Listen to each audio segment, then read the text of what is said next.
Hello viewers, welcome at Sanai cafe. मैं doctor Sudhir Srivastava, cataract and refractive surgeon, Sanai hospital Lucknow से। आज हम लोग एक छोटा सा प्रोसीजर को देखेंगे जिसमें हम लोग केराटोकोनस के केसेस में जहाँ पे कॉर्निया डिस्टॉर्ट होने लगता है उसको कैसे हम लोग क्रॉस लिंक करके ठीक करते हैं। जैसे मैंने पहले भी अपने प्रीवियस वीडियोज़ में आपको केराटोकोनस के बारे में बताया है। केराटो मतलब कॉर्निया और कोनस मतलब उसका शेप, जो लेंस था, स्फेरिकल शेप था, वो कोनिकल होने लगता है, यानी टेढ़ा होने लगता है।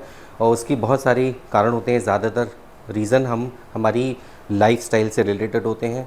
कुछ रीज़न्स हमारे जेनेटिक होते हैं। जेनेटिकली हमारी कॉर्निया पतली हो सकती है और साथ में हमारी हैबिट्स, हमारा खान पान, कुछ न्यूट्रिशनल डिफिशेंसीज़, बैड लाइफस्टाइल, उसकी वजह से कॉर्निया में जो क्रॉस लिंक्स हैं यानी बॉन्डिंग्स हैं वो वीक होने लगती हैं, यानी कॉर्निया आपकी स्ट्रेंथ लूज़ करने लगता है। और वो क्योंकि आई के अंदर एक प्रेशर होता है, आई एक प्रेशर की अगर नहीं होगा तो कॉर्निया हमारा अगर प्रॉपरली टॉट नहीं रहेगा तो उसकी वजह से हमारी विजिबिलिटी कॉम्प्रोमाइज़ होगी। अगर वो ढीला हो जाएगा, जैसे आप पॉलीथीन को अगर आप लूज़ कर लेंगे तो उसके थ्रू नहीं देख सकते, लेकिन अगर आप पॉलीथीन को टाइट करेंगे तो आपको उसके थ्रू आपकी विजिबिलिटी बेटर रहेगी। तो कॉर्निया अगर टॉट रहेगा तो हमारी विजिबिलिटी बेटर रहेगी। तो इसलिए उसके प्रेशर को मेंटेन करने के लिए आँख के अंदर एक सिस्टम्स होते हैं, लेकिन केराटोकोनस में वो प्रेशर को बर्दाश्त करने की, यानी कि जो कॉर्निया की कैपेसिटी होती है वो कम होने लगती है, जिसकी वजह से कॉर्निया में बल्ज आने लगता है और वो बढ़ने लगता है, साइज़ में टेढ़ा होने लगता है। और किसी पर्टिकुलर एरिया में वो ज़्यादा कमज़ोर होता है, वहाँ पे कोन के फॉर्म में निकलता है, जिसको हम लोग केराटोकोनस कहते हैं। अब हम इसको कैसे रोक सकते हैं?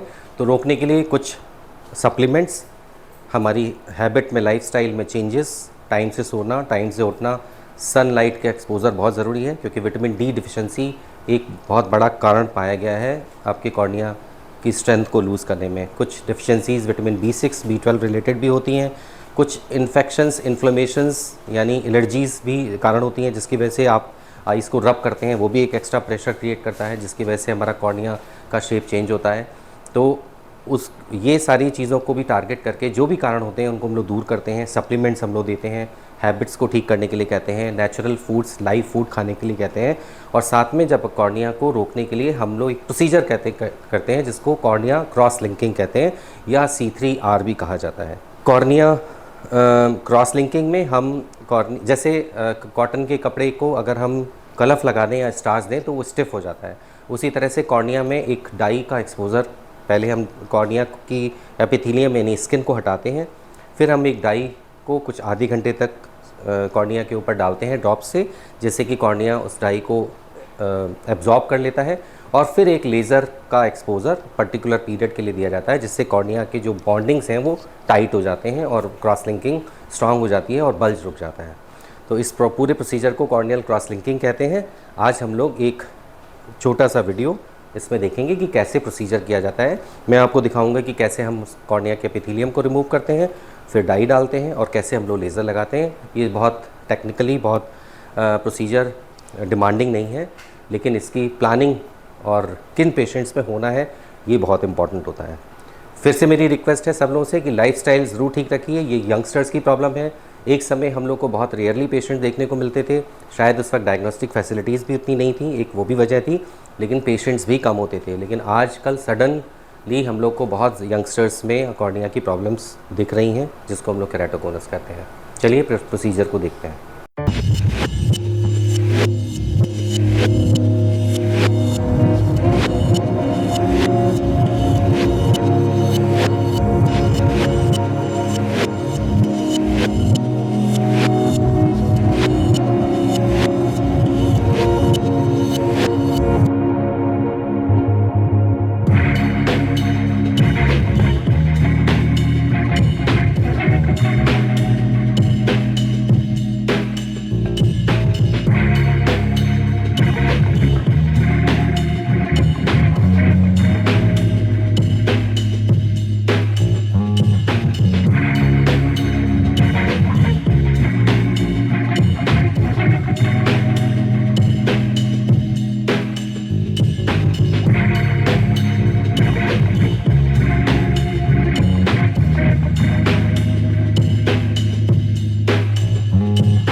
तो आपको कुछ क्रॉस लिंकिंग के बारे में कंसेप्ट क्लियर हुआ होगा। मेरा बेसिक कंसेप्ट था कि आपको ये बताना कि क्रॉस लिंकिंग प्रोसीजर, इसमें बहुत कोई रॉकेट साइंस नहीं है, बहुत सिंपल सा प्रोसीजर है, लेकिन सबसे ज़्यादा ज़रूरी है बचाव पे ध्यान रखना। केराटोकोनस ना हो, कॉर्निया ना ख़राब हो, इसलिए बहुत ज़्यादा ज़रूरी है कि हम अपनी हैबिट्स अच्छी रखें।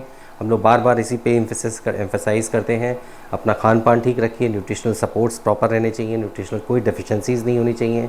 अच्छी हैबिट्स के साथ में अच्छी न्यूट्रिशनल सपोर्ट के साथ में हम क्रॉस केराटोकोनस को काफ़ी हद तक टाल भी सकते हैं। क्रॉस लिंकिंग हर केराटोकोनस के पेशेंट्स में करने की ज़रूरत नहीं होती।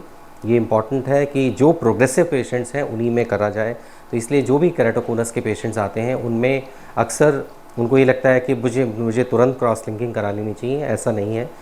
जब आप फर्स्ट टाइम केराटोकोनस के लिए डायग्नोज होते हैं तो हम लोग आपको अपनी हैबिट्स और कुछ सपोर्ट के साथ में 3 महीने के लिए ऑब्ज़र्व करते हैं।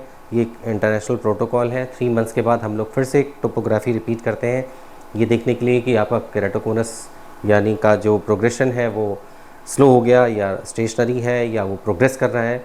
अगर वो प्रोग्रेस कर रहा होता है तब हमें क्रॉस लिंकिंग के लिए हम एडवाइस करते हैं।